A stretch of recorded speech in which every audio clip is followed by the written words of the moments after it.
ನಾಳೆ ಗೃಹ ಸಚಿವರು ಬರ್ತಾರೆ, ನಿಮ್ಮ ನಡೆ ಏನಾಗಬೇಕಂತೀರ ಬರೋದಕ್ಕೆ? ಈ ಮಾನ್ಯ ಸರ್ಕಾರದ ಹಂಗಾಗಿರ್ತಕ್ಕಂಥ ಮಾನ್ಯ ಗೃಹ ಸಚಿವರು ಏನು ನಾಳೆ ಸೋಮನಾಳ ಗ್ರಾಮಕ್ಕೆ ಏನು ಪ್ರವಾಸ ಮಾಡ್ತಿದ್ದಾರೆ. ಅದಕ್ಕಿಂತ ಪೂರ್ವದಲ್ಲಿ ಗ್ರಾಮಕ್ಕೆ ಬರುವಂಥ ಪೂರ್ವದಲ್ಲಿ ಮಾನ್ಯ ಸಚಿವರು ಆ ಕೃತ್ಯದಲ್ಲಿ ಭಾಗಿಯಾಗಿರ್ತಕ್ಕಂಥ ಮಾನ್ಯ ಆರೋಪಿಗಳಾಗಿರ್ತಕ್ಕಂಥ ಯಾದಗಿರಿ ಶಾಸಕರಾಗಿರ್ತಕ್ಕಂಥ ಚೆನ್ನಾರೆಡ್ಡಿ ತುನ್ನೂರು ಅವ್ರನ್ನ ಮತ್ತು ಅವ್ರ ಮಗನಾಗಿರ್ತಕ್ಕಂಥ ಪಂಪನಗೌಡ ಅವ್ರನ್ನ ಈ ತಕ್ಷಣದಿಂದನೇ ಅವ್ರನ್ನ ಬಂಧಿಸಲಿಕ್ಕೆ ಆದೇಶ ಮಾಡಬೇಕು. ಮತ್ತು ಮಾನ್ಯ ಸಿದ್ದರಾಮಯ್ಯ ಸಾಹೇಬ್ ಈ ರಾಜ್ಯದ ಮುಖ್ಯಮಂತ್ರಿಗಳು ಅವ್ರನ್ನ ಕರಿಷ್ಕೇಸಿ ಅವರಿಗೆ ಸಾಂತ್ವನ ಹೇಳಿ ಕಳಿಸುವುದರ ಮುಖಾಂತರ ಅಪರಾಧಿಗಳಿಗೆ ಪ್ರಚೋದನೆ ನೀಡಲಿಕ್ಕೆ ಅವರು ಸಹಕಾರ ನೀಡ್ತಾರೆ ಅಂತಕ್ಕಂಥ ಭಾವನೆ. ನಾವು ಅದನ್ನು ನಾವೇನು ಒತ್ತಾಯ ಮಾಡ್ತೀವಿ ಅಂದರೆ ಬರೋಕ್ಕೆ ತೊಂದರೆ ಇಲ್ಲ, ಆದರೆ ಆ ಅಪರಾಧಿಗಳನ್ನು ಬಂಧಿಸಲಿಕ್ಕೆ ಫಸ್ಟ್ ಅವ್ರು ಬಂಧಿಸಿ ಬರ್ಬೇಕು. ನಮ್ಮದು ಅಲ್ಲ, ಈಗ ನಿಮ್ಗೆ ಇಲ್ಲಿ ಅಧಿಕಾರಿಗಳು ಬಂದು ಈಗ ನಿಮ್ಗೆ ಮಾಹಿತಿ ಕೊಟ್ಟಾರ, ಅವ್ರಿಗೆ ಏನಾದರೂ ಹೇಳಿದ್ರಿ ನೀವು ಈ ಥರ ಇದೆ ಅಂತ ಹೇಳಿ? ಇಲ್ಲ, ನಮಗೆ ಅಧಿಕಾರಿಗಳು ಇವತ್ತು ಯಾರು ನಮಗೇನು ಪೊಲೀಸ್ ಇಲಾಖೆ ಮಾತ್ರ ನಾಳೆ ಬರ್ತಾ ಇದ್ದಾರೆ ಅಂತ ಹೇಳಿದ್ದಾರೆ ಪೊಲೀಸ್ ಇಲಾಖೆಯವರು. ಅಲ್ಲ, ನಿಮ್ಮ ಬೇಡಿಕೆ ಹೇಳಿದ್ರಿ ನೀವು? ಇಲ್ಲ, ನಾವೇ ಅವ್ರಿಗೇನು ಹೇಳಿಲ್ಲ. ಇಲ್ಲ, ನೀವು ಅವ್ರಿಗೆ ಹೇಳ್ಬೇಕಲ್ಲ, ಈ ಥರ ಬಂಧನ ಮಾಡಿ ಬರ್ರಿ ನಮ್ಮ ಮನೆಗೆ ಅಂತ. ಈ ನಿಮ್ಮ ಮಾಧ್ಯಮ ಮುಖಾಂತರ ಹೇಳ್ತಾ ಇದ್ದೀವಲ್ಲ ಈಗ, ಇಲ್ಲಾಂದ್ರೆ ಬರೋದು ಬೇಡ ಅಂತ ನಿಮ್ಮ ಪ್ರಕಾರ? ಅದನ್ನೇ ಹೇಳ್ತಾ ಇದ್ದೀವಿ. ನಾವು ಬರೋದೇ ಆಗಿದ್ರೆ ಅವ್ರನ್ನ ಮೊದಲು ಬಂಧಿಸಿ ಆಮೇಲೆ ಗ್ರಾಮಕ್ಕೆ ಬರಲಿ. ಸರ್ಕಾರ ಅವ್ರಿಗೆ ಈ ಸೂಚನೆ ಕೊಡ್ತಾರೆ, ಸರ್ಕಾರಕ್ಕೆ ನಾವು ಸೂಚನೆ ಕೊಡಕ್ಕೆ ಬರಲ್ಲ. ನನಗೆ ಈಗ ಬರಂಗಿದ್ರೆ ಅವ್ರನ್ನ ಅರೆಸ್ಟ್ ಮಾಡೇ ಬರ್ಬೇಕ್ರಿ.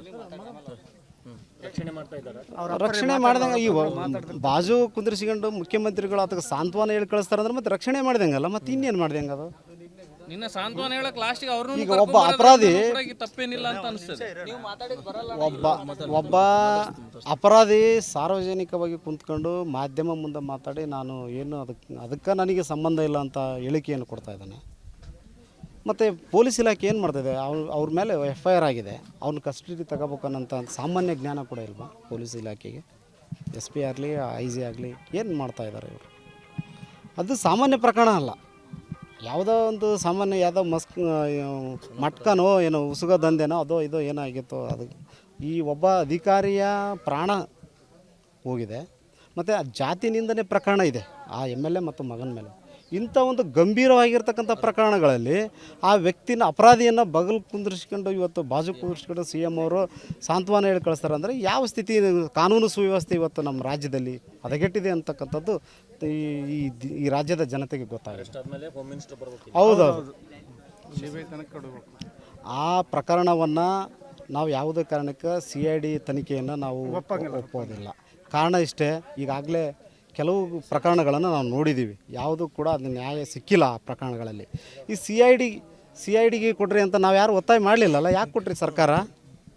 ನಾವು ಕೇಳಿದ್ವಿ CID ಕೊಡ್ರಿ ಅಂತ. ಅದನ್ನು ಸುಮಾರು 16 ಗಂಟೆಯಿಂದ 18 ಗಂಟೆವರೆಗೆ FIR ಮಾಡದೇ ಇರೋಂಥ ಇಲಾಖೆ ಅಧಿಕಾರಿಗಳು ಸರ್ಕಾರ ಕೇವಲ ಒಂದೇ ಒಂದು ಗಂಟೆಯಲ್ಲಿ CIDಗೆ ಆದೇಶ ಮಾಡಿದೆ. ಕಾರಣ ಏನು? ಯಾರೋ ಹೋಗಿ ಅರ್ಜಿ ಕೊಟ್ಟಿದ್ರು ಅವರಿಗೆ CID ಕೊಡ್ರಿ ತನಿಖೆ ಮಾಡಲಿಕ್ಕೆ ಅಂತ?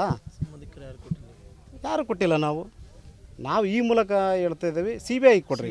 ನಮಗೆ CID ಮೇಲೆ ನಂಬಿಕೆ ಇಲ್ಲ, ಭರವಸೆ ಇಲ್ಲ, ನ್ಯಾಯ ಸಿಗೋದಿಲ್ಲ. ಆ ಕಾರಣಕ್ಕಾಗಿ ಈ ಮಾಧ್ಯಮ ಮುಖಾಂತರ ನಾನು ಸರ್ಕಾರಕ್ಕೆ ವಿನಂತಿಸ್ಕೊಳ್ತೀನಿ, ಆ ತನಿಖೆಯನ್ನು CBIಗೆ ವಹಿಸ್ರಿ, ಮತ್ತು ಆ ಪ್ರಕರಣದಲ್ಲಿ ಭಾಗಿರತಕ್ಕಂಥ ಮುಖ್ಯ ಏನು ಅಪರಾಧಿಗಳಿದ್ದಾರೆ ಅವ್ರನ್ನ ಬಂಧಿಸಬೇಕು. ಅನುಕ್ಷಣದ ಸುದ್ದಿಗಳಿಗಾಗಿ ವಿಸ್ತಾರ ನ್ಯೂಸ್ ಯೂಟ್ಯೂಬ್ ಚಾನೆಲ್ ಸಬ್ಸ್ಕ್ರೈಬ್ ಮಾಡಿ. ಹೊಸ ಸುದ್ದಿಗಳ ನೋಟಿಫಿಕೇಶನ್ಗಾಗಿ ಬೆಲ್ ಐಕಾನ್ ಕ್ಲಿಕ್ ಮಾಡಿ. ಲೇಟೆಸ್ಟ್ ಅಪ್ಡೇಟ್ಸ್ಗಾಗಿ www.vistaranews.com ವೆಬ್ಸೈಟ್ಗೆ ವಿಸಿಟ್ ಮಾಡಿ. ಅಂಗೈಯಲ್ಲೇ ಜಗತ್ತಿನ ಸುದ್ದಿ ತಿಳಿಯಲು ವಿಸ್ತಾರ ನ್ಯೂಸ್ ಕನ್ನಡ ಆಪ್ ಡೌನ್ಲೋಡ್ ಮಾಡಿ.